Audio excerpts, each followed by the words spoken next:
Hello, creatives, community, and kind folks. Welcome to RPG with DBJ. And today we're going to take a look at the Wagadu Chronicles. Yes, we're going to take a look at a African inspired and produced RPG that one of them given away for free. I will put the link in the doobly doo down below and in the chat, and also the over 700 page setting manual for this.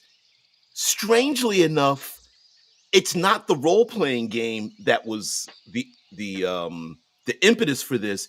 It was actually the background and the introduction to um, an MMO, which is really strange, but we get the benefit from it for have it being a tabletop role playing game. So sit back, relax, get some snacks, and join us as we take a dive into the Wagadu Chronicles.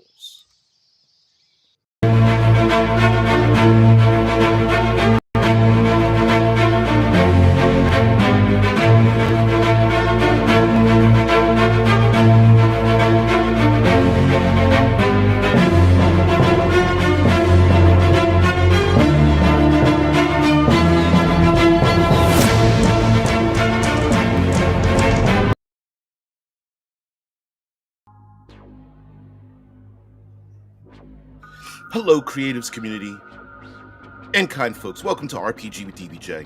We're going to take a look at the Wagadu Chronicles, a tabletop mythic, mystical, fantastical realm inspired by Africa. Now, we've been taking a stroll around. Let's see if we can get the chat windows in here. There we go. We've been taking a stroll around the Earth, the various cultures, histories, locations, and I've been on a bit of a mission to find various tabletop role-playing games that are based on particular cultures around the world, in histories and mythology and whatnot, especially made by the individuals there. Now, doesn't necessarily mean they're the experts at it, but the fact that these games were created by those by staff members from those regions, I think lends an idea to how those games are played, and I like that creative process from around the world. So we're going to take a look at this. Now we're going to take a look at two of these. Right before you is an image from the cover of the free playtest rules, and I'm going to put let's see if I can find the quick start rules, which I promised I would. Let's see, there we go. Games Industry Africa. Let's see if we can get this here. Am I able to place this in the? There we go. So, if you want to find the free download, it is in gamesindustryafrica.com, and you can find this. So we're going to do a little page through for this. It's about 200 pages. Sounds small, but it isn't. It's about 200 pages long, and then we'll get into the 700-page book. Now, and it is titled "The Child and the Oath." There's some fictional material with it in terms of how to get involved in a game, and it does. There we go. It does incorporate something or make a mention of something that I think is very important. And by the way, just let me know if the music's a little bit too loud. It feels like it's loud in my earphones. So here are the credits, and Twin Drums was trying to a group of testers, many of them African origin, although of course, when you have when you're trying to design an MMO, you need people from around the world to help design and get it out there. They wanted to design an African-inspired fantasy computer RPG, and to do that, they decided to take a real tabletop RPG, 5th edition, and in it try to come up with a way to tell the stories that they felt that they wanted to tell. And one of the things that they incorporated in this, and it's a shame that they even have to mention this, is like, well, if you're not from Africa and don't know very many of the multitudes of cultures and traditions and things there, like, can you play this game? I think it's a little ridiculous to even have to ask that question. Of course you can. There's many people who are not, I don't know, of a medieval European descent that play plenty of tabletop role-playing games. But yeah, there's a whole big section, not big section, there's a little blurb here. So for people on either side, that some people were just like, this game shouldn't exist, or the other people that feel guilty about playing it, neither of you are correct. It's a tabletop role-playing game, it's fantasy. So join in and get started. Now, like I said, this is about 200 pages. The only drawback I see to this is that while I'm showing you a 2-page spread, it's not in 2-page spread outlook. So there's no way to get this down to 1 page unless you shrink it, shrink it down. So if I do this, and I just have to use a slider and go back and forth, right? Now, Wagadu, here we explain what is Wagadu and where it comes from. Now, Wagadu happened to be the name of an empire in Ghana, and that, there we go. Let's get the music fine. Okay, I tapped world music. I have a world music slider, and I was like, I don't think that sounds very Africanized, but whatever.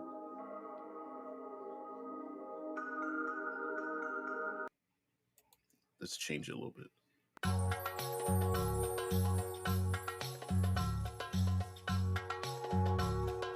That sounds better. Okay, so the premise in this game of introducing people who may not be familiar with the cultures and traditions is that there are the upper realms, and the upper realms are basically real life. It's reality. It's where you come from. But you've been deposited into Wagadu, and it is currently in its 7th era. And when you arrive, you take on the body, the mind, the spirit of someone from this realm. So there's no way to translate back and forth. You just arrive from wherever you came from to this realm, and you're basically the fall. You have become the fallen, and you've fallen into Wagadu. And similar to a video game, you spawn here, and you must live your life. And so this is a bit of a naturalistic, some might even call it utopic, a fantasy realm, but it's like a purgatory. And so you are to live your life here until this age ends.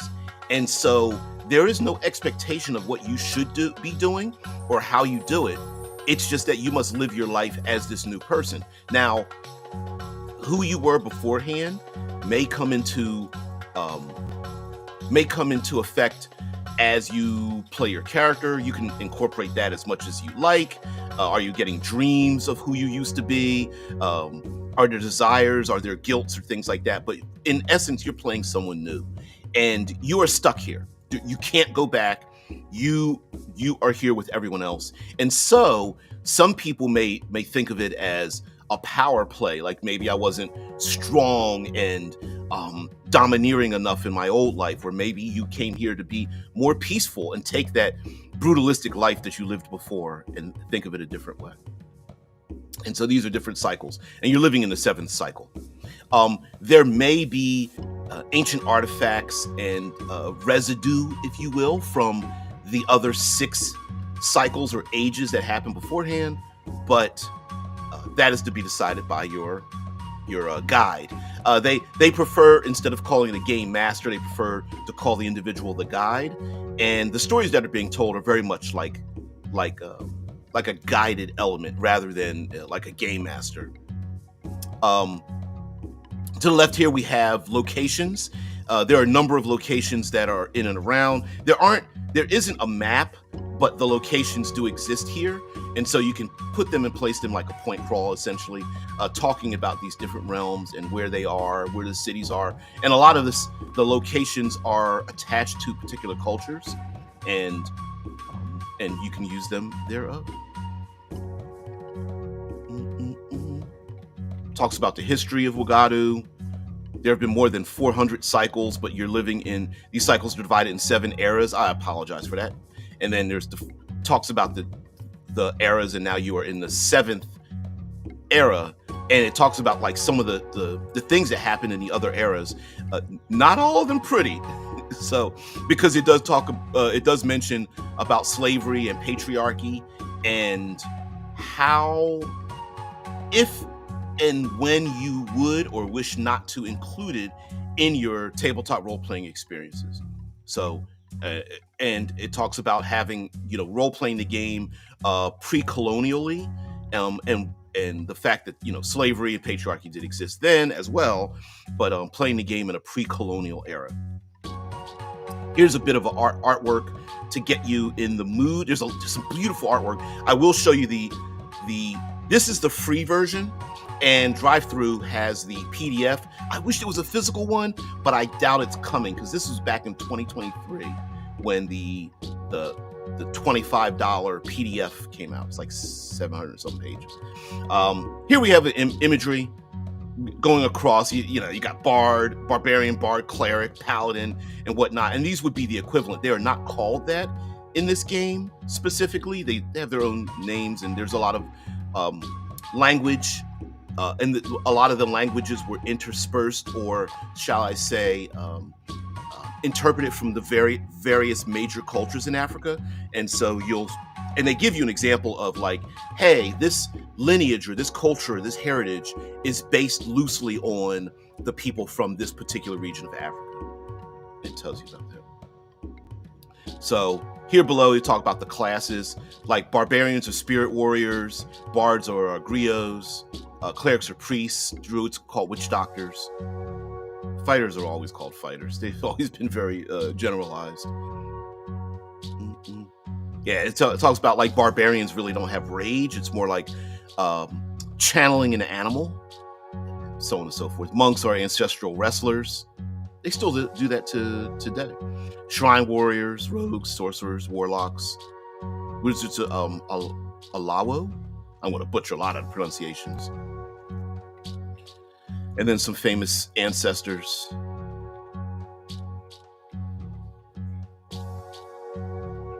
And talks a little bit about the video game, and this being like a primer for the video game and what they wanted to do, because they were tabletop role players too, but their interest was to make an MMO, and have people subscribe and pay money. I believe it's on Steam, if I'm not mistaken. And here we have background details to flesh out the character. I suppose you could call them feats. They're not really that powerful, but there's like 40 of them to kind of round out your character, to make your character a bit different. Basically hidden backgrounds that you may have, and there's like 40 of them. Like, for example, you may have a spirit nemesis. Your ancestors have fought against a family of spirits or ancestors for generations. Once per day, you can roll an attack against a member of that family with advantage and such. So there's a lot of ancestral worship, honorism, and spirits. So ancestors and spirits kind of take the place of like ghosts and wraiths in this world. So not all undead are evil. There are kind of 2 categories: black spirits and red spirits, or black ancestors and red ancestors. And the word black is related again to the skin, which is actually a good thing. So black spirits are good. They are guides, they are mentors, family members, members of tribes and things like that you can go to for assistance and help or protection or sending a message or something like that. Red spirits are filled with anger and hate and greed and pain, and they're the ones you got to watch out for. So here we have items in Wagadu to the left. There's a biome list. It talks about the different biomes that people live in: savanna, rainforest, desert, swamp, mountains, and the sea and the beach, coastal areas. And then here we have some common items that people may not be familiar with, such as like mosquito nets and fly whisks, lamps and things, insect repellents, masks. Masks. These are never just a decoration in Wagadu. At the least, they signify something about the space or owner. In many cases, they are magic summoning tools to bring ancestors or spirits to this world. Treat carefully. And then other things, other items. Bull roar, spirit flutes, xylophones, amere drums, things like that. So we'll get past that. Here you talk about armor, basically using like how do you translate armor from 5th edition here, and essentially they are you don't cover yourself with traditional like chainmail or plate mail, but essentially you're wearing like items and fetishes and things like that. Due to the heat, armoring works differently in Wagadu. Rather than protecting themselves with metal rings or plates, many fighters use fetish charms. These are little magical items that defend the wearer by blocking hits. I think that's weak sauce, but I think there's a better way to do this. They create something like a thin barrier on the person's skin. They're usually kept in pockets or pouches that hang on necklaces or on heavy clothes, leather armor. These protective fetish charms have the side effect of making you feel heavy and encumbered. Rules-wise, you can select all armors from the player's handbook, but describe them as protective fetish charms. Examples of protective fetish charms are bones, painted, carved, broken, or plain, wooden statues, often with nails hammered in or hairy bits, a small scroll in a box, and so on. I think it would be just easy to assume 6, like 2 limbs, 2 arms, 2 legs, your chest and your head, and that would be 6 locations, and then having a charm or something worn on those locations would be armor. So, and then you just you can only wear 2 pieces or 4 pieces or 6, and then you would just add that to 10, like ye olden days. But that's just me. But anyway, we have currency and culture. I'll get to your comments in a minute, and then I'll go over to the PDF that's from.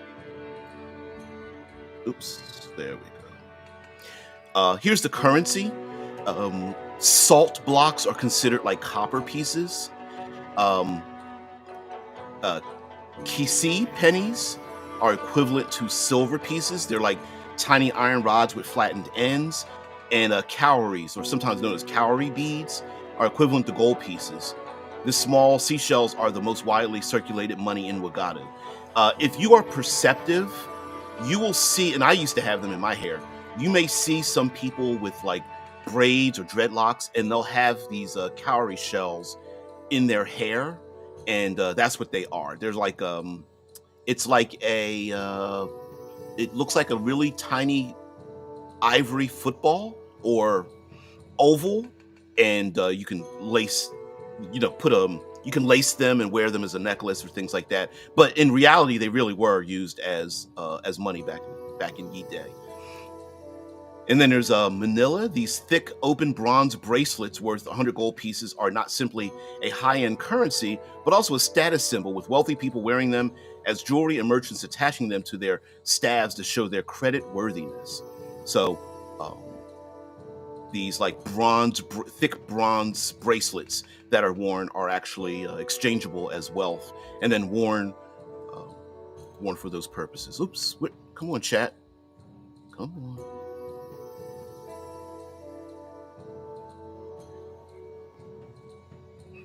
It's ridiculous. They could have just said that Africa in real life is complicated as fuck, and we're not even pretending to try to represent it accurately. That's true too. I mean, it would be impossible, right? I mean, you'd have to pick. It would be impossible to pick one location of any continent, not just Africa. But I do get the point that they were their goal was to try to make it just as common as, cinematic ancient Japan and samurai, or like the knights of the olden days or something like that. Death Angel says, first of all, thank you for pointing out that both those concepts are wrong. What I would say the big fear for many would be offending others, or worse, being chastised for playing it. But I guess my my poke in the eye of that would be, but we don't do that with any other people's culture. That would be my argument against it. Like, well, why not? Yeah, Ghana, widely considered the most normal country in all Africa. That's what people say, at least. Yeah, we have a lot of Ghanaians here in the U.S. Lots of Ghana, Liberia, Ivory Coast, things like that. This just Death Angel's Shadow says, also, I totally support this. I'd love to see more TTRPGs created by a multitude of other cultures. And that's what I've been doing on the channel. Like, I'm not saying that the games are either perfect or even the best. But what I am trying to do is, like, I'm just trying to find the damn games in the first place. And like, hey, what country are you from? How do you play your game? How do you imagine yourselves in tabletop role-playing games? And I'm into this. But yeah, apologize. Like, I think it's a little bit ridiculous. They could have made it lethal, but I don't think that was their goal. I think their goal was to make it fantastical, and at least have some survivability mechanically, so that you can walk around this world and have some fun without worrying about dying at first level or whatever. Does mention nudity. Chest nudity is very common, so stop giggling, get over it. Also talks about gender, sexuality, and pre-colonial sexuality in Wagadu, and mentions that there are many non-conforming genders before colonialism, and you might want to get over that too. that before outsiders came in, there was a whole lot of other places and things. So we get the lineages, but I really want to show you the other PDF. So this PDF is 200 pages long, and it goes on and on. I mean, let's get to some of the artwork here, right? Here, this is really kind of cool. It shows you masks, but the masks represent some of the lineages. I'll show you some of the artwork of the real people, but the masks really do symbolize the people in terms of, like, even the size and shapes tell you kind of like the body shapes of some of the people. So like the Emere are very tall and lean. You do have people who with horns, or individuals that have like moth wings and hair, and little antenna on their foreheads and whatnot. It's kind of cool. So the people here are not necessarily people. This is a fantasy realm. So we have cultures. I'm not going to read all this to you because it goes into some detail, and the other one is better. But here's some artwork of individuals seen and how they look from the various cultures, and you'll see this put out here. Think of it as concept art for video games, but they use the concept art to give us our tabletop role-playing experience, and I like it. I like it a lot. Very colorful. Very cool. Gives you a lot of detail on the types of cultures that exist. Letting you know right over here, warning to readers, work in progress. This one is the work in progress document. Like I said, it's free, and you can get it. I put the link in the doobly-doo and in the chat. I'll put it down below when I get there. Here it is, African cultural influences. Even if Wagadu is fictional, like every fantasy world, it's based on some real world cultures. And here we have some of the real world cultures and their languages and such. So the Swala are like Maasai and Swahili. The Emere are based on Yoruba, Bini, and Igbo. So if you are from those cultures, if you're from those cultures and you want to explain to other people or go, oh, I get it, or you're familiar with it either in your travels or something like that. Now, remember, I'm an armchair individual. I'm from the United States. I have just as much informational connection to Africa as anybody else. I don't have any special, like there is no there's no genetics that give me more influence. I will say though, like growing up with parents and grandparents and things like that, that that have been able to resurrect some information here, it does give me a little bit of a hands up for that, but not much. So here we have the different cultures. These are known as the Asimans or the Asimans, and they are like elemental individuals: earth, air, fire, water. And we have some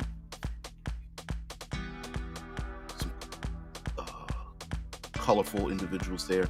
Here's something that it was a little hard to see earlier, but here is something like actually having blue skin and markings on your skin and whatnot. This is where we get into the fantastical part of this, where it's not just that you sail the waterways and the rivers and the coastlines and oceans, but maybe you literally have, you are like what others would consider genasi. Again, here's someone who's related to fire,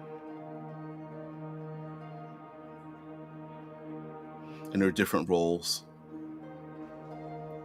I don't know how to pronounce this word, but I'm going to pronounce it the Da'ima, Da'ima, and how to pronounce apostrophes, I don't know, but we love that in fantasy. And these are like the lunar individuals. They are the moon people. And you will notice that in this image that she does have antenna and there are moth wings on her back. And so these are the moon people, winged folk, the cursed and whatnot. And they're living with a bit of a curse. Yeah, I hope YouTube doesn't ding me, because there are some bare chests in this document and the other one, so looking like bug people. There's a better one here. New moon, crescent moon, half moon individuals. Kind of cool. And then there are the wings. There's someone else.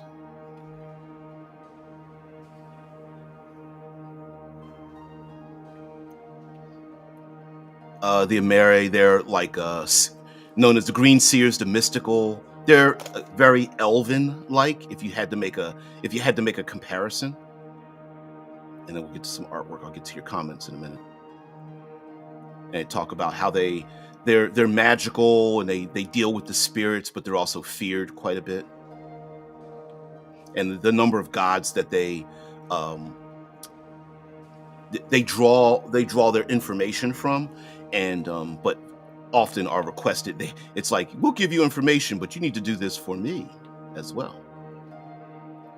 About the good and bad juju that they create. And yes, juju is a thing. Ju. The ikake. The fish folk, the sea people. They have these are individuals that have may have webbed hands and feet. And ears and things like that. Yeah, kind of cool. And in this culture, you are not. It's so. Let me stop right here. So in this game and in this culture, let's say you arrive in this world in Wagadu and you have like webbed hands and feet and you're one of the sea people. That's not a permanent condition. So what we think of as like a racial type or a species or genetics, I guess, if you want to incorporate that in the fantasy realm, seems permanent. Like, hey, if I'm born a dwarf, I'm always going to be a dwarf. I'm a dwarf-like person, blah, blah, blah. I got a big beard. I'm going to dig things. I'm going to be gruff. But that's not a permanent condition. So one could change their lineage through any number of means. You could be,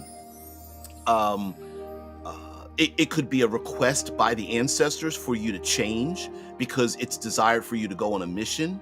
It could be something that you've been desiring, maybe a loved one that you have a relationship with, and you are trying to bond with them, and you will change along the way. Like they change you, you change them just by being in their physical presence. It may be knowledge. So as you travel, you may be just your regular old, basically regular old human, but then you start to change from your environment. It could be, what I say, punishment. It could be a test, right? Where you've been changed and now you're this different person. And it's the opportunity for you to learn some empathy, because maybe you've been gruff, or maybe used to punish these individuals, or you never liked them in the first place. And now you look and you are around them, and now you are considered part of their culture. Or maybe it's like a walkabout, right? Where you must portray these people for a particular period of time in your life before returning back to whatever previous state you had, but maybe you choose to stay that way. And that's what the goal was this entire time. Or maybe an ancestor changed you so that you can live amongst these people, and you didn't realize even that your ancestor was like that, and now you're getting these changes. And it could be that maybe you're getting older and you're starting to change as well. Any kind of story element that you'd like to incorporate. And I'll stop right here and go to your comments. Twin drums. Yep. Twin drums. The Titterpig Rancher. Okay. Apostates are most often a glottal stop in actual real life language. That is, briefly closing your throat to stop the flow of air over the vocal cords. Yeah, yes. Yeah, you're not going to get me to do that, but yes, I'm not saying that's not true. I was like, hey, and by the way, good morning as well. Or at least good morning on this side of the world. Yeah. Shai says, just Juju, just love it. My favorite album, Susie and the Banshees. Also, is Juju more of a Caribbean thing? It may be, but of course the Caribbean is filled with many African descendants, so of course. And I had to do a quick wiki walk. It looks like the MMO closed down May 2024 due to financial issues. Yes, I did find that out. I thought it was still on Steam, but I didn't realize it closed down. I thought it was like pushed, kind of like left in the abyss of the bottom of Steam. But yeah, unfortunately, the MMO didn't make it. Which this was kind of based on. I'm really surprised they didn't get into the tabletop role-playing version of this. So allow me to go over to the 773-page PDF. We're not going to do the entire damn thing. It was too much. There's some blank pages as well. Of course, we got the credits. I like the handwriting. The handwritten, like, thank all of you for just taking part in this. Here we do have in the PDF, you can click any of the chapter headings and it'll take you there. So that's really cool. I'm glad they did that because the chapter headings, there's a lot of it. There's a hell of a lot of it. 700 something pages. You're going to need to be able to navigate through it. But so yeah, this is the index. Oof. Ooh, painful.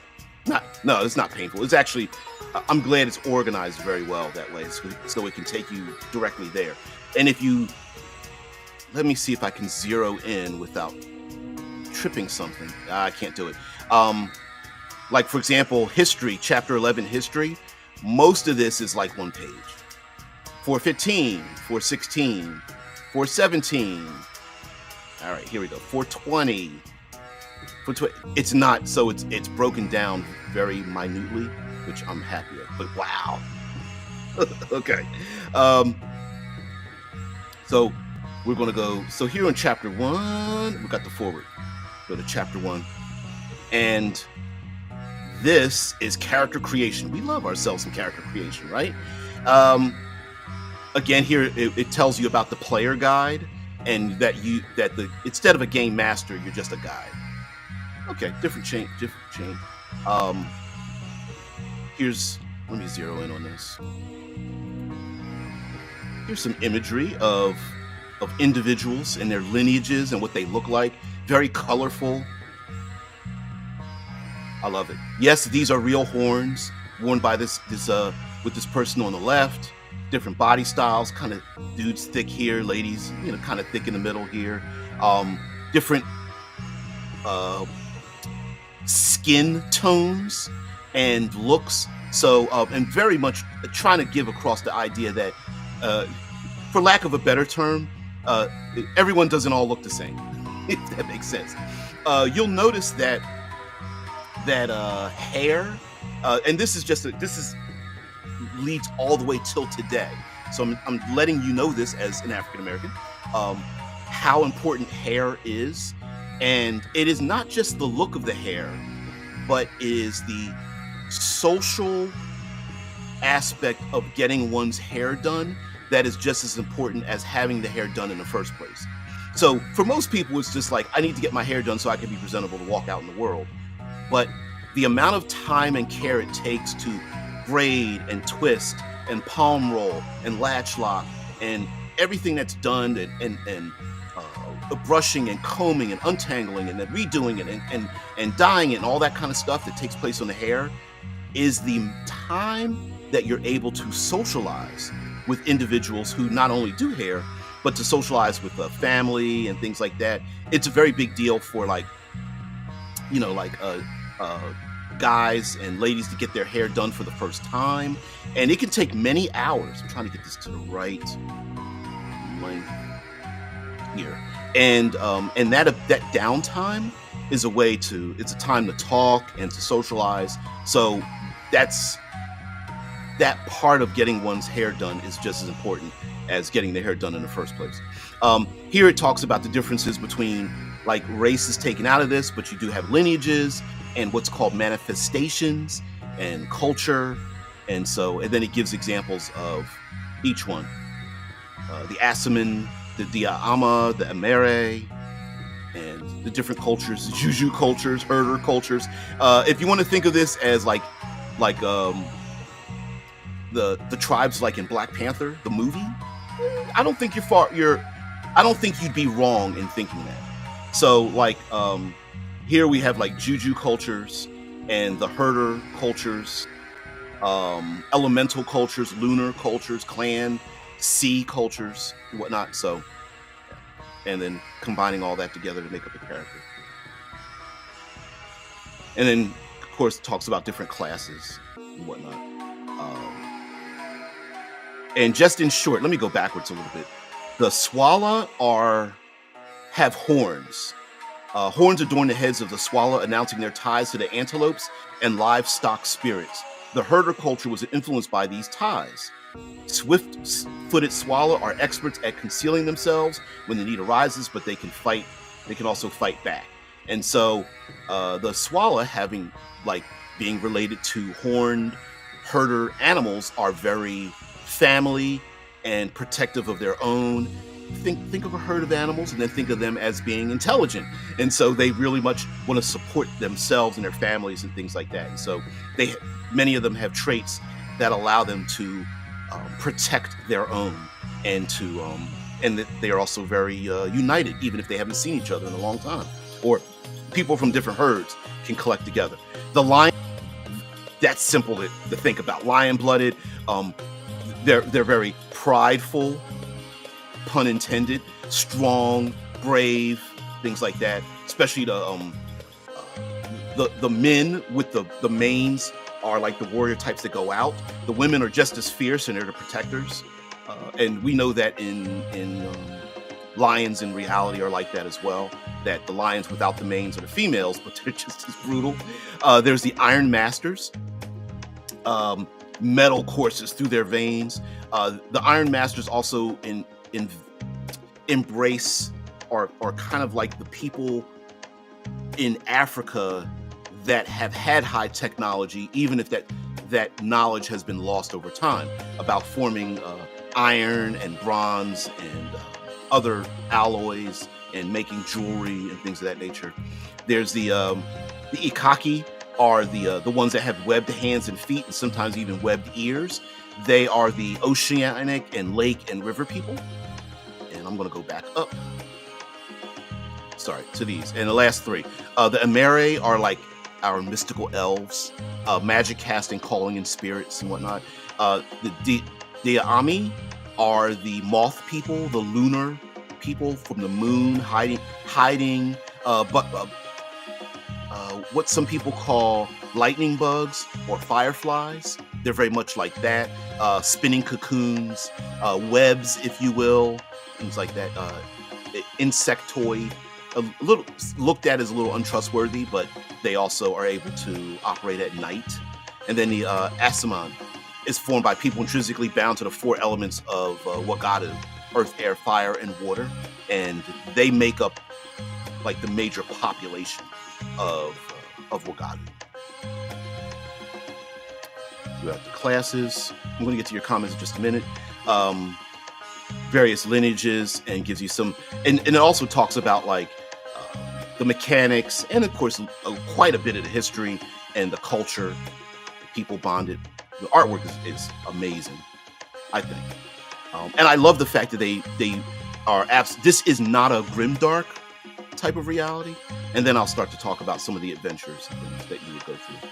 I hope YouTube doesn't ding me for the bare chest, but it is cultural, so hopefully they'll overlook it and they'll understand where it's coming from. And 2-page spreads showing you who's where, what they're doing, and displays of magic, where they fit into the world. The oceanic peoples, river folk, waterfalls, lakes, things like that. Calderas, the Iron Masters, gold, silver, and copper, the ancestral metals, vibranium. would perfectly fit into this kind of thing. Man, silver, perfect food for storm. The lion bloods, the lionesses. Some mechanics and things. So adventure-wise, this is not necessarily a utopia. Even beyond, remember we talked about Coyote and Crow and how the city of Cahuica? Anyway, how the major city is like a utopia and the player characters kind of represent the defenders of that place. This isn't exactly like that. There's a lot of dangers out there. Survival is very important. And so they did incorporate a number of like modifications to 5th edition to incorporate survival. Although they do suggest that for those that it bothers, you can hand wave hunting and like the gathering of herds and whatnot. Yes, this gentleman's horns are real, and yes, that's a bird sitting there chilling. Kind of cool though. It's really wild. I like it. Here is the a blurb about transitioning lineages. So as you play your character, you can transition from one lineage to another one, and the stories that go with that, like maybe it was requested of you, or maybe it's temporary, and then you just decide in your group, like, is this temporary meaning like for one adventure, or is it temporary like for the past 10 years you've been this way and now you're transitioning over? Talks about rituals and if and or when you can transition. Like, for example, maybe a character becomes a noble and the nobility requires you to become lion-blooded, or maybe there is lion blood in you, you're just not expressing it until you reclaim your throne, and then mechanically you become lion-blooded. That makes sense. And then here we have concept art from all of the different lineages that we've seen.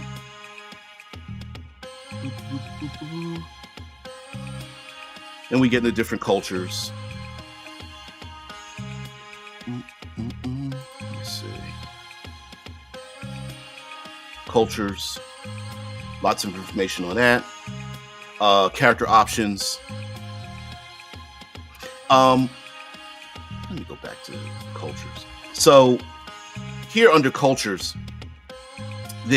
while it does give you a lot of information, my suggestion would be, like, don't try to, like any fantasy world, you're not going to be able to incorporate everything, all of it, all the time, all at once at the very first start, right?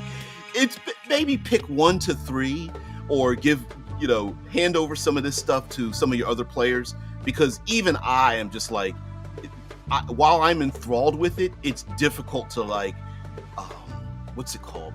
Not just learn it, but make it to internalize it, right? We've been surrounded by Dungeons and Dragons for so long that many of us have internalized the game. So when I mentioned to you like beholders or high elves or Tensor's floating disc or something like that, you know what I'm talking about. This is so new that I would suggest like, you know, handing it over to like one or more players and being like, hey, you read this about them and these individuals, and then I read this, and then you go over here because your character's going to come from there, and do it that way. Here's some items worn by various peoples. Stone roots, yeah. I appreciate also with the artwork that it is giving an idea that there are lots of different people coming from different places, and I appreciate that because it may feel like when with someone who doesn't know much about this culture anyway, it does give you the idea that, oh, there is a different way of looking at it, and not to break out of the stereotypes that might have been given away through like media, television, and movies and things like that. So anyway, just wanted to show that off.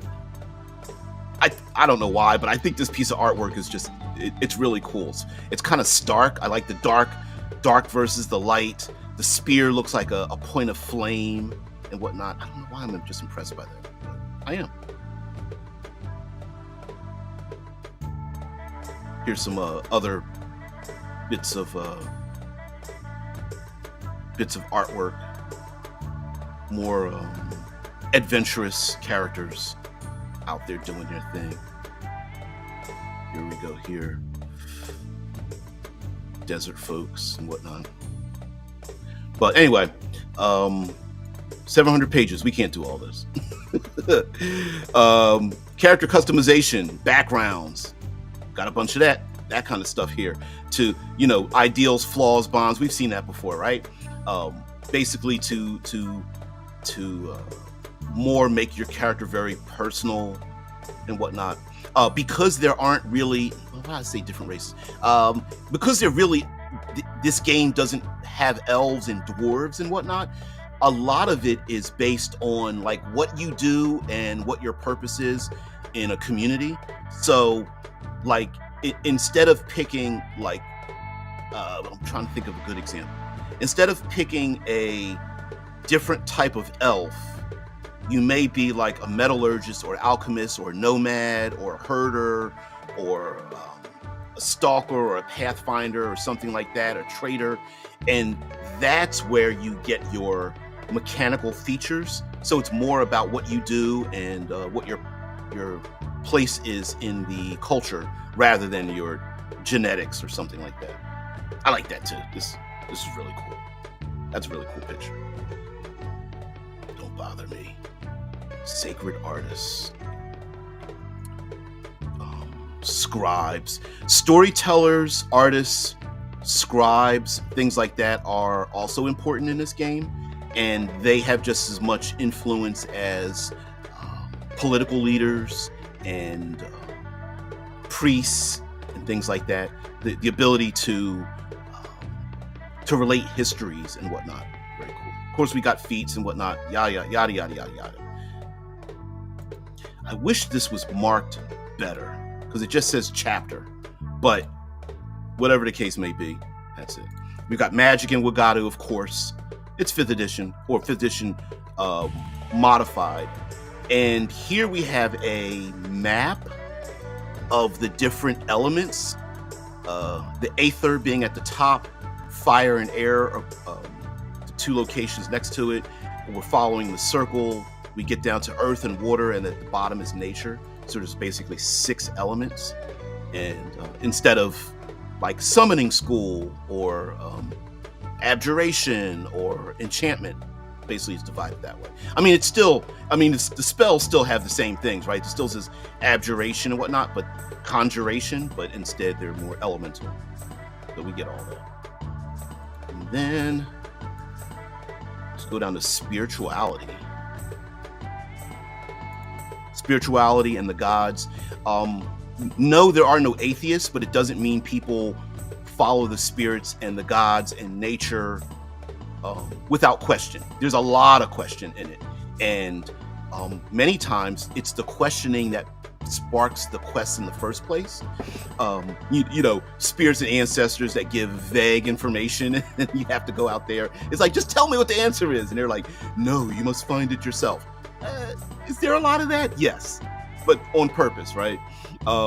For people to grow and be themselves. And so there are many times where ensuring that spirits are satisfied, or the spirits themselves are locked away, and having them escape is very much a part of the game as well. So instead of murder killing monsters, it could be that the monsters exist because the spirits are restless or something like that. And it tells you about the types of spirits that you may encounter. And we'll get into monsters. There's something called appeasements, which I really like with the monsters. This artwork right here just reminds me so much of Samurai Jack and the artists that have done various animations of the Samurai Jack. Yeah, I like that. Divinations, using divinations. Sacred bathing, stones, bones, things like that. Reading divinations and how that works in the game. You can see a lot there. It gives you some information about reading the beads and different types of magic that you can get across the readings. If you want to get more into, like, if you physically want to do this at the game table, you could. Talks about those. Thinking of it like I Ching, setting up divinations. Here's another form of it as well. Grabbing various things and tossing them into a bowl, and then finding out what happens, and then creating a story about that. I think that's kind of cool. Very, very OSR in a way. Like, hey, let's just randomly determine this thing, and then turning that into the adventure, right? Spiritualism, Wagadu, and the gods. Dare I say, the little headrest right here just reminds me a little bit of Mickey Mouse. That's not what it is, but I maybe hair or something. A little difficult to decide when you're talking about the gods, but I think that is some kind of spirit or avatar or something like that with a floating sword. Yep, here's another one. Sea trickster made out of water.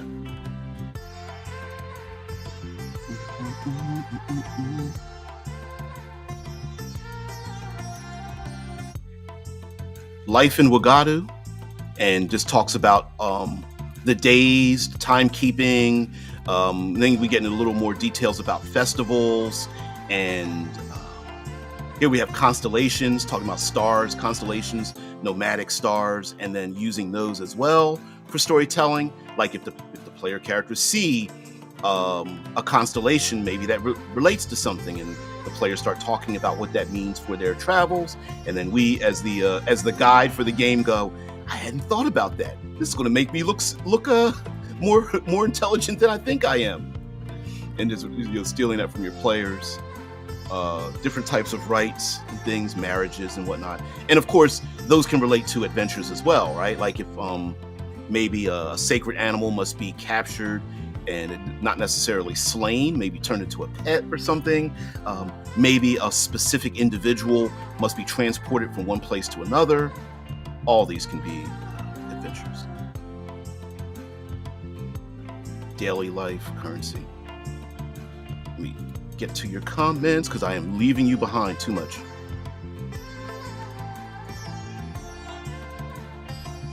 How much does this book focus on mechanics, or is it entirely a campaign setting book and relies on the core 5e mechanics? So the book does not rely on the mechanics, but what it does do is I hate to use this word because it sounds small, but I have to use it anyway because I can't think of anything else. So it's mostly fluff, but it will give you a mechanical intrusion to say, unlike basic 5e, this is how it's done in this game. if that makes sense. So let me see if I can draw this up here. So this is a minor example because I'm already here, but currency.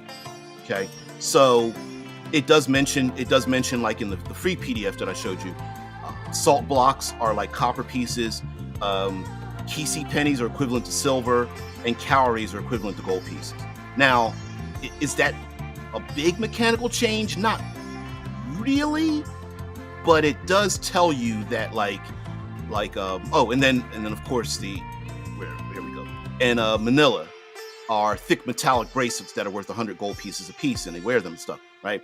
And so it mentions like, hey, in the book we will be saying gold piece, silver piece, copper piece, but remember, that's not how we're doing it, and then you can incorporate that into the world. So, for example, if you see people wearing these thick metallic bracelets, open-ended bracelets on their arms, and they're like the upper forearms or something like that, or they're wrapped around their staves, you can go, oh, they must be very rich, or they're nobles, or they're rich merchants, or something like that. Whereas in a lot of other games, it's like, I have a purse filled with gold, and that's not exactly how it works, right? They could be wearing those calorie beads in their hair and pull the calories, which are like equivalent of gold pieces, to pay for things.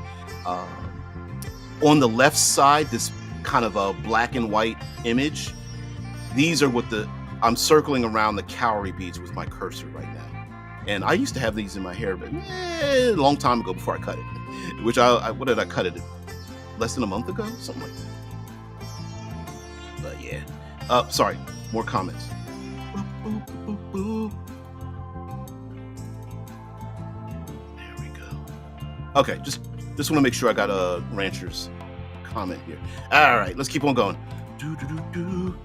Of course, we talk about society, communication, histories, things like that. A little piece of artwork here about with some Waka spirits here, maybe growing or gaining in power or needing to be released, following the player characters around or something like that. Visual communications, which I like. For example, like smoke signal colors for communication, or other visual communications like wall painting, sculptures, metal casts, pottery decorations, fabric printing, boat decorations, personal accessories, and things like that. So it is really incorporating, like, what people wear. You could incorporate in a game that what a person is wearing is telling you who they are, what they're about, or why they're even coming into the village or whatever, or traveling along the roads, or hacking through a deep jungle or something. And even with smoke signals, like if you see red or blue, yellow, green, purple, like here, purple, the death of a leader. And the players may see that on the horizon and wonder who it was, or speculate, or maybe they know who it was that passed away or was murder killed or something, and so on. So animal plant inspirations. They're looks like they're milking some kind of goat or something.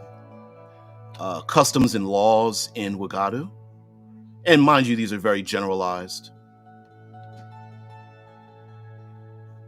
Here's this is a Da'ima with the stretched mouth and ears, lip, ears, and some of the accoutrements attached to that.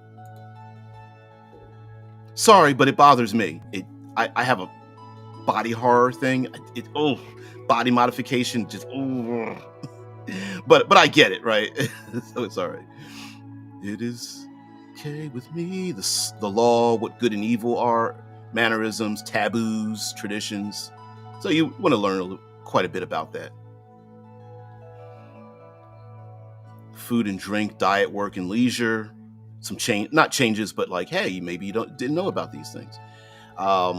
Fruits and spices, legumes, herbs, vegetables that are common, staple foods. And then inclusion, here it talks just about the inclusion of non-indigenous foods and animal products. And like milk, eggs, and honey exist but are quite rare and expensive compared to other fantasy worlds due to their spiritual requirements for sustainable harvest. And it gives other details and such. I didn't read into more detail. popular foods and that are related to particular clans, which is kind of cool because maybe a player character wants to eat, or you as the guide want to introduce, like, hey, they eat this thing here often, and invite people to sit down. Here we go. Tweaks to real world dishes and finding inspiration. Kind of cool. All right, just having some fun with that. We're getting towards the end. Let's get to some monsters. Monsters are the best thing. You gotta have you gotta have your monsters. You know what? Let me go to this one. Let's go. Is it one? There we are. Let's see. Let's go to some of our adversaries here. Creatures of Wagadu. Got to get some of that in here. So, what I like about monsters and creatures in this book is the fact they have something known as appeasements, and so you don't need to go and kill everything, and it may not even be possible to do so. But what you could do is find what can appease that monster or creature or spirit or whatever, and then move on beyond that. Now here's a long list of them. We can tack little pointy finger. You can go to each one individually, but let's get some images here. So before we get out of here, the Daru Huntsman Spider gives you very limited information on the stat block, and then it will go into another page of like a lot more information, histories, things like that. So we do have some like the stat block, and then we have, that's just basic typical monster. I want to see something here. Appeasement tip. Here we go. Goliathus Aziza. Appeasement tip. Goliathus Aziza love metal threads, especially rare ones, which they can use to build or repair their tiny chainmails. Don't know what the hell that means, but it is kind of cool. Coral beads chainmail are AC 15. Banu Amuan. Look at that. Intelligent. And appeasement tip. The Banu have a weak spot for tubers and yams. Tubers, potatoes, things like that. Let's go past this bamboo staff. Boom, boom. Let's find another one. Daru python. Probably not much here. Oh, let me see. There's a little detail here. If defeated but not killed, a python spirit sometimes appears to reward you with, and there's a D4. There's a D4 chart here. And it does give little bits and pieces. It talks about their histories. Medium beasts. Foloke. Medium humanoid. Lawful good. Here's another one with appeasement. Yufi. Recruit of the Illidan Wardens. And that's it must be this in the adventure. Medium humanoid, silver iron master, lawful good. Daru lizards. Here's a weird one. Diaobi the runner. Let me look at these legs. Oof. Appeasement tip. The Diaobi can be distracted by very ripe, almost rotten sweet fruits. Best served on a pole or spear so they can reach it even when on stilt legs. Strange, but I love it. Chaotic evil. The Mvundi ferryman. Crocodile. When it comes to some of the pronunciations, especially when you have like a a consonant in front of another consonant, I normally, my ears have heard it pronounced like you are pronouncing the letter individually before pronouncing the other letters. So the G would be like g, like bahili, or like a D would be duh, M would be an N would be pronounced like n, things like that. Like you're pronouncing the you're not pronouncing it like P, you're pronouncing it phonetically by itself. I know it sounds strange, but mud jump. Where's another image of something crazy in here? And then I'll let you guys go. But anyway, this is the monstrous stuff. This is in the free PDF. A little more familiar with it, although I've never paged through it this close up, but I'm trying to find something really cool here. I want to stop on a piece of artwork. Sorry about that. Sorry. But flying water tridents. Come on. Echine hippo charging rage. Of course, you gotta have a hippopotamus. Those are dangerous animals. Bandit. There we go. Nightmare statue. That's not a piece of artwork. The firefly vampire. There we go. That looks really strange. Eyeballs on. There are eyeballs on the feet. And he's walking on his hands. What the actual F?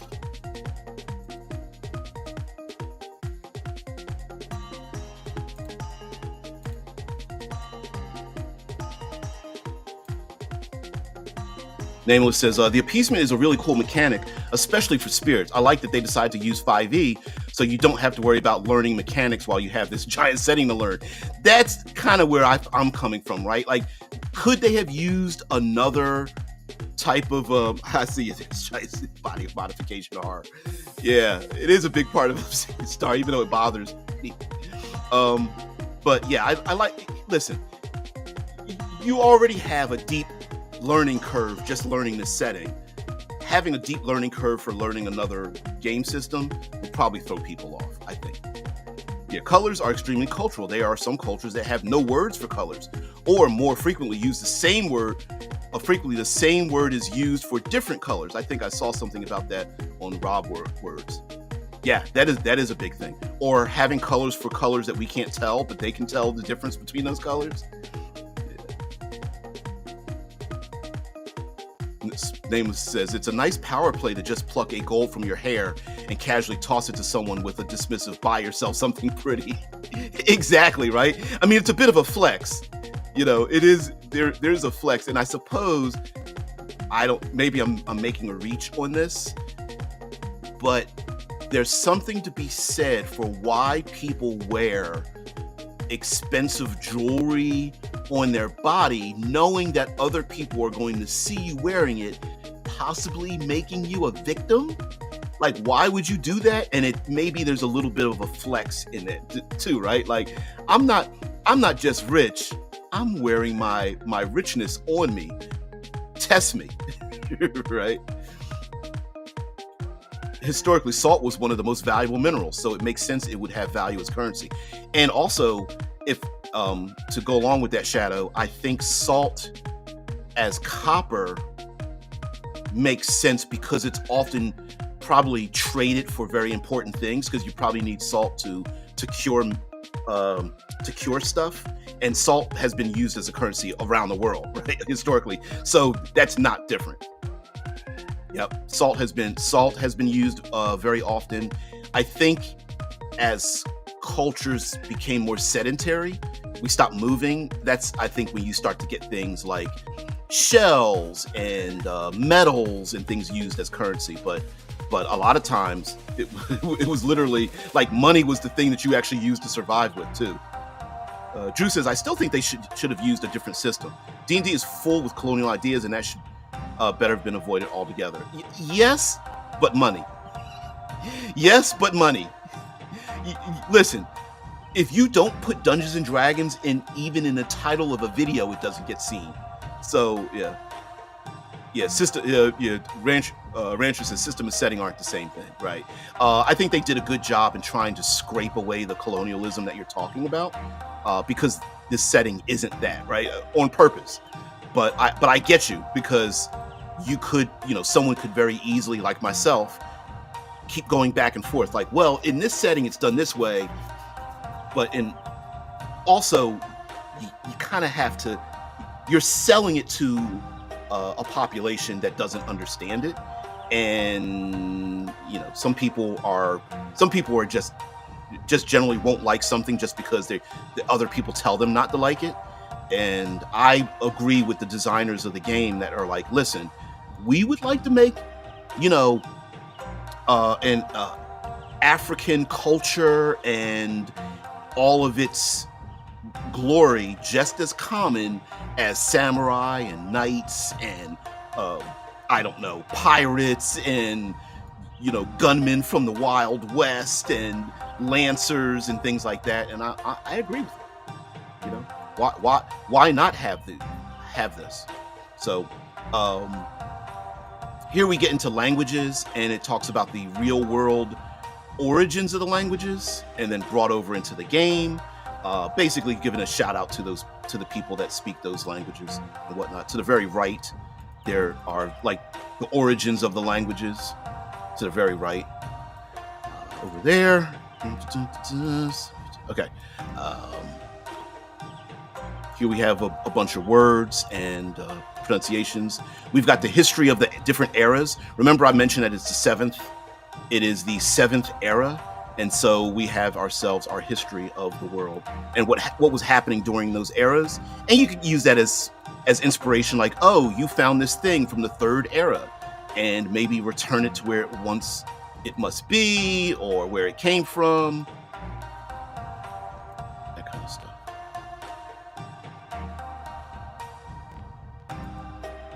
The sixth era, people coming from the sky, people coming from different realms. Slavery and imprisonment during one era, that was a big thing. And then we get into the mortal realms. Mortal realms, the immortal realms of spirits and things of that nature. 5 islands. This is the most detail about where you're at that you're going to find. Talks about the different biomes, swamps, mountains, deserts, plains, the wet season, dry seasons, things of that nature. Excuse me. And talks about hex crawling, if you want to do that, how to incorporate hex crawling, activities there, what you might find in these different locations, foraging. So there, if you want to incorporate more of a survivalistic aspect to your gaming, you can. And then here we have some examples of islands and archipelagos and how to populate them. Like I said, we're at page 527 and we're not done yet. So I am paging very quickly. I apologize for that. For someone who's watching, you're like, "Fuck, stop! Would you stop moving like that?" But I do want to show some of the artwork, because the zeroing on some of the writing might be a little bit more difficult. That looks like a nasty monster. Is that a rhino or elephant? Is that the owlbear of Africa? Probably.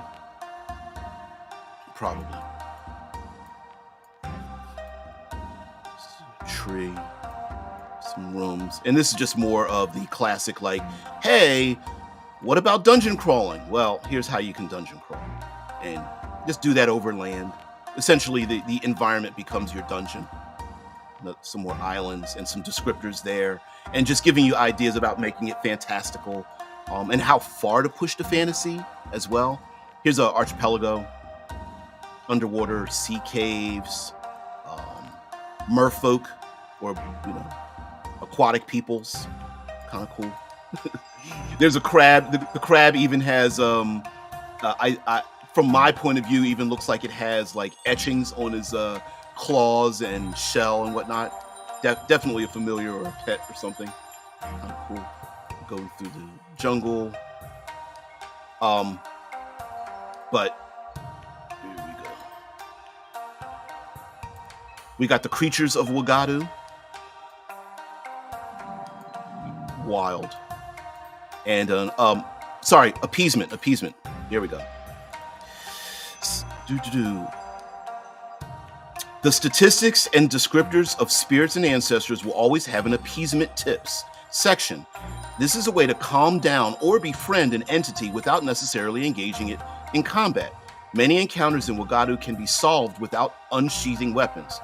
Player guides, like Game Master, can use appeasement tips and roleplay to make these encounters creative and interesting. And remember, appeasements don't necessarily need to be on-off switches, right? So if the players encounter a creature that they appease with rotten fruit, it doesn't mean that creature automatically thinks that they're friends.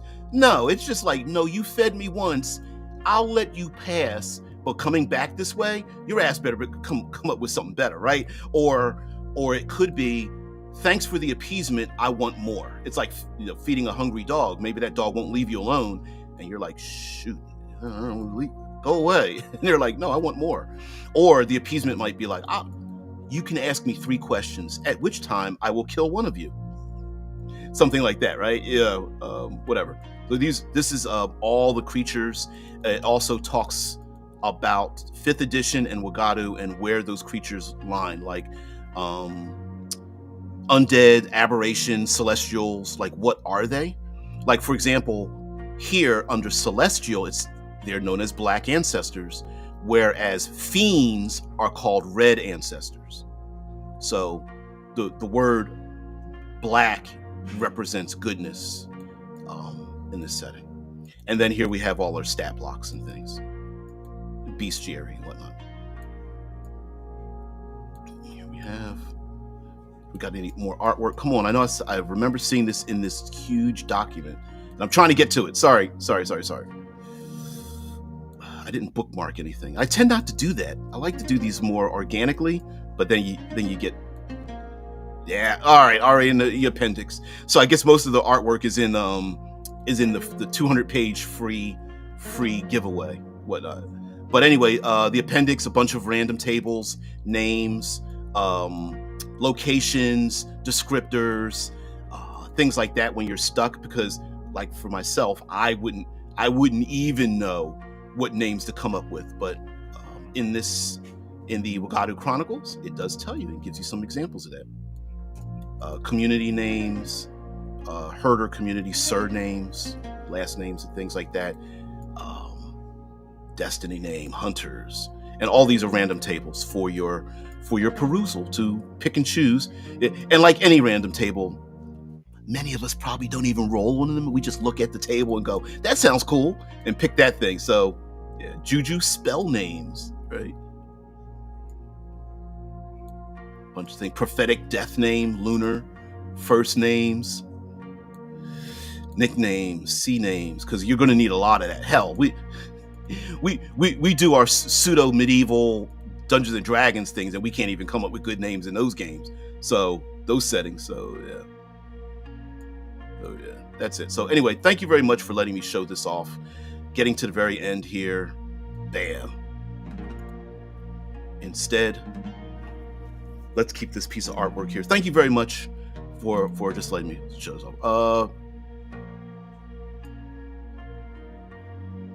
Yeah, Drew says she thinks they should have changed it.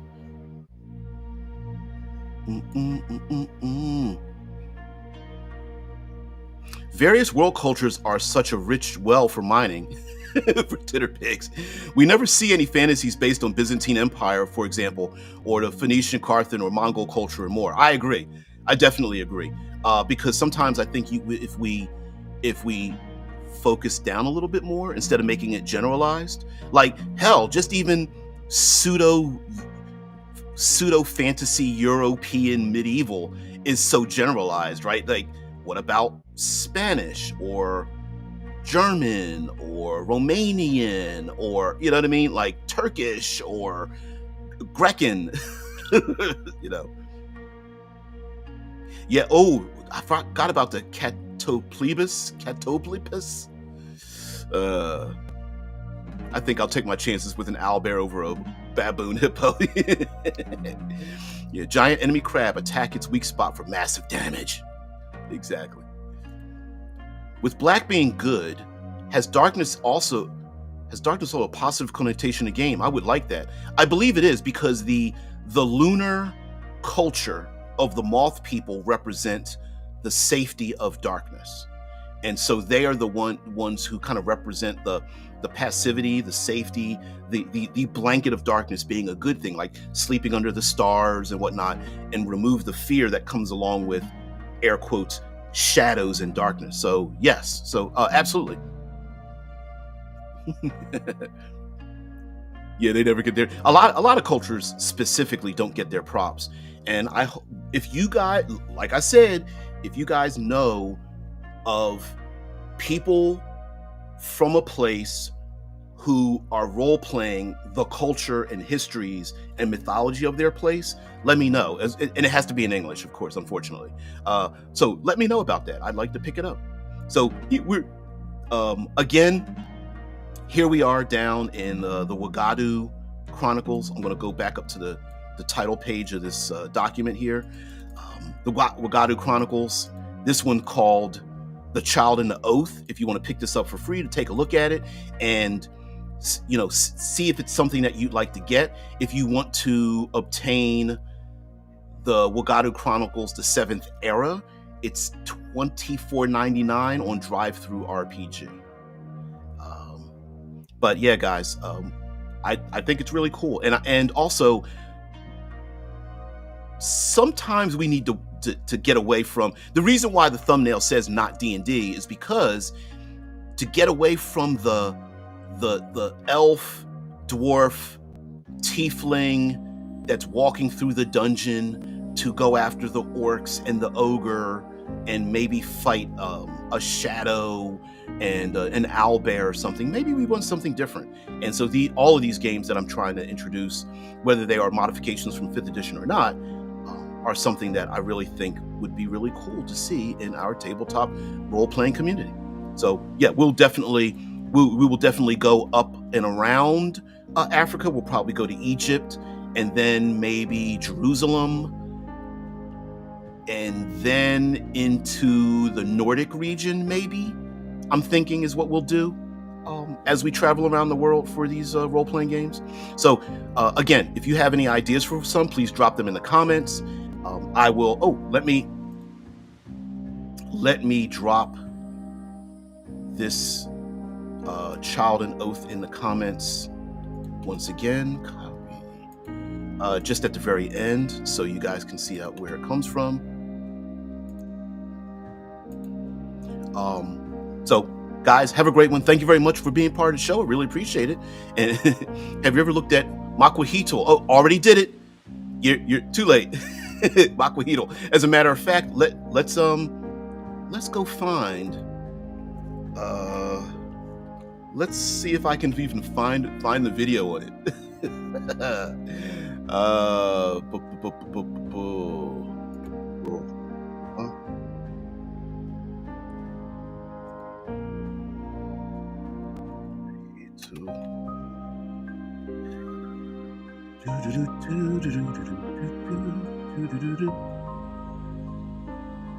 Yep. Okay. Here we go. I'm going to share this out.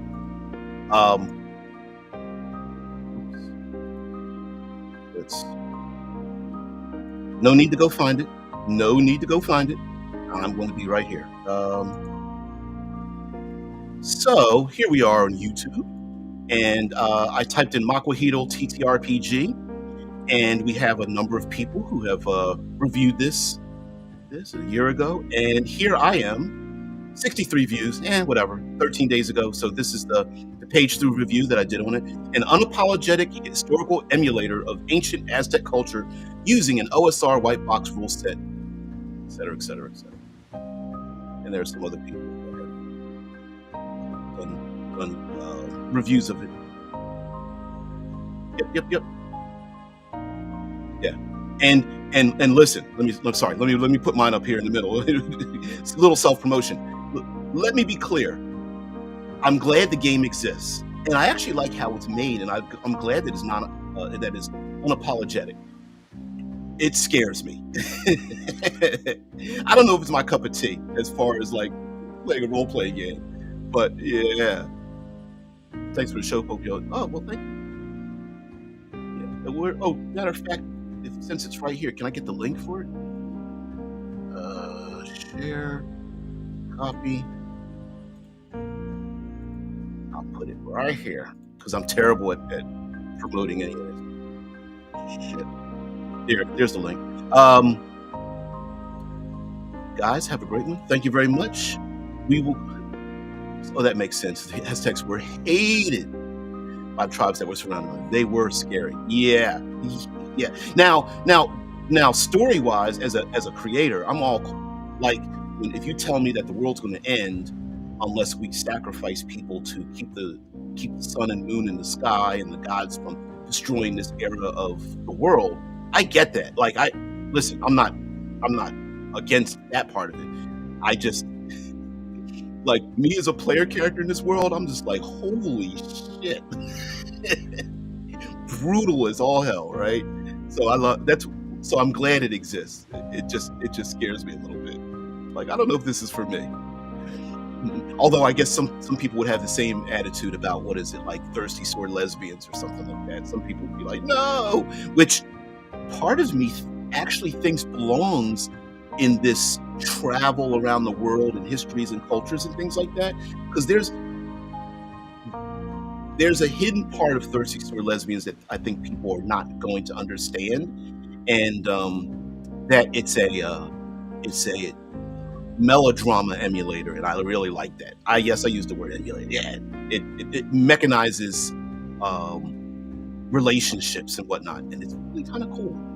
So anyway, guys, have a great one. Thank you very much for being here this long. I appreciate it. I will see thee tomorrow as we go to Egypt. Yeah, we're going to talk about mummies and immortality and Egyptian culture. Drew, good. You going to pick with me? There we go. Hold on. Drew says, I would still not do it. It's better than. So I would still not do it. It is better that the world ends than that I sacrifice my moral integrity. Exactly. That's where it bothers me, right? Because if you believed the world would end, like, would you go out holding yourself true to that? And which is kind of where I would place myself. So I find it difficult to put myself in the place of these people who are actually doing it, but I can't say that other people wouldn't do it. So yeah, it does cross a moral and ethical boundary today that it didn't exist back then, or wasn't of our how it's perceived today, But yeah, so that's why I say it's like, it scares me. So I'm like, if I had to be pushed to that, like, oh, would I like me? I don't know. So anyway, guys, we'll have a great one. We'll talk about this tomorrow. I think there's some things about embalming people and immortality and such that are going to rub us the wrong way tomorrow as well. So guys, have a great one. Thank you very much for being here, and happy gaming.